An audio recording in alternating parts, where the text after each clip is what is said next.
Today we're going to talk about form. Form is a three-dimensional object, three-dimensional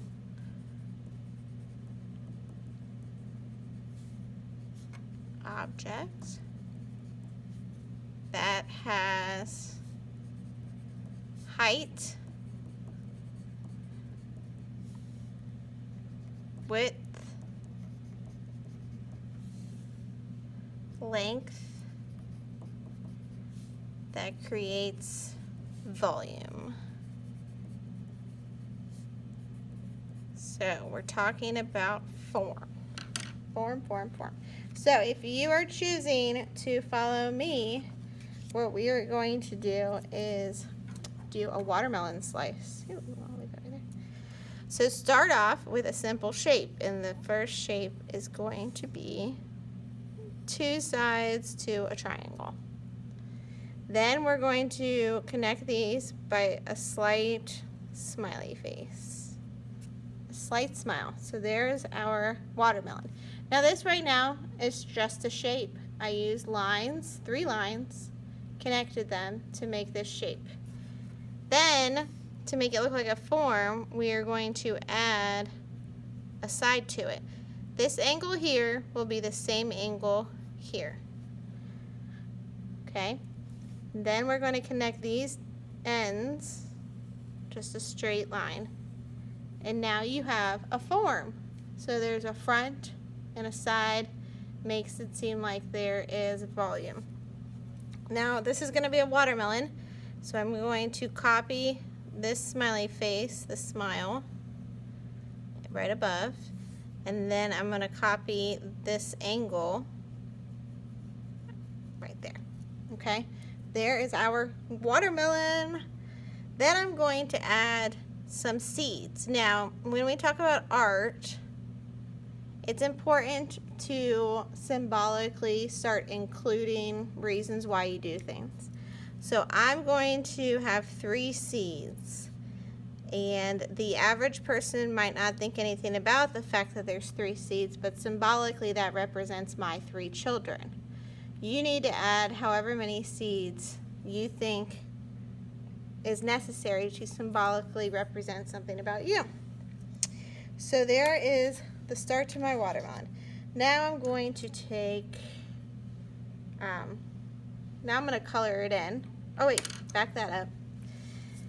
I also want to do a background, so I'm going to do some lines. And I want it to go behind the watermelon.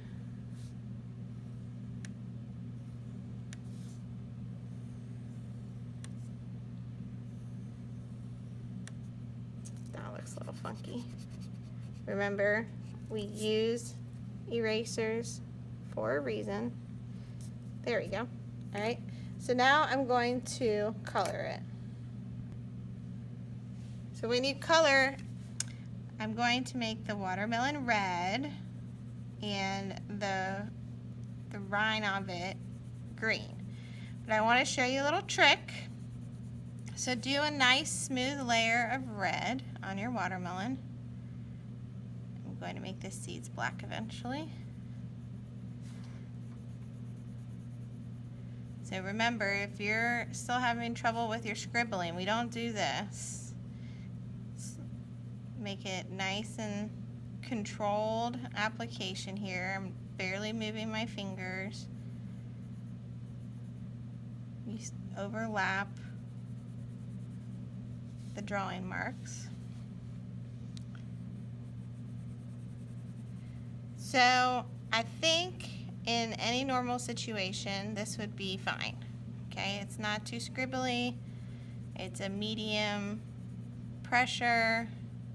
Really like no pressure, but you can definitely tell that's red. Now with colored pencils, I'm going to use a pink color now. I'm not going to press down hard with this, but colored pencils are so cool because you can layer them up without it taking away the actual true color you're trying to get. So I'm just trying to go for a red still, but by adding this layer of pink, It gives it additional value. It makes it look much more realistic and something way more appealing, or yeah, appealing to the eye. So there is a wonderful watermelon. Okay, and I'm going to do the same with the rind of the watermelon. So it's going to be green, and then I'm going to use a funky bright yellow after this. So here's my funky bright yellow. I'm going to come in, and it's really nice because the bright yellow, it doesn't change the color. I mean, it doesn't make the green not green. It makes it a more fun and interesting color of green, and then it also blends that first layer so it looks a lot more smooth, and that's a trick. So layering your colored pencils is really an easy way to make everything look better. Oh. So then I'm going to show you the end. So the final will look like this.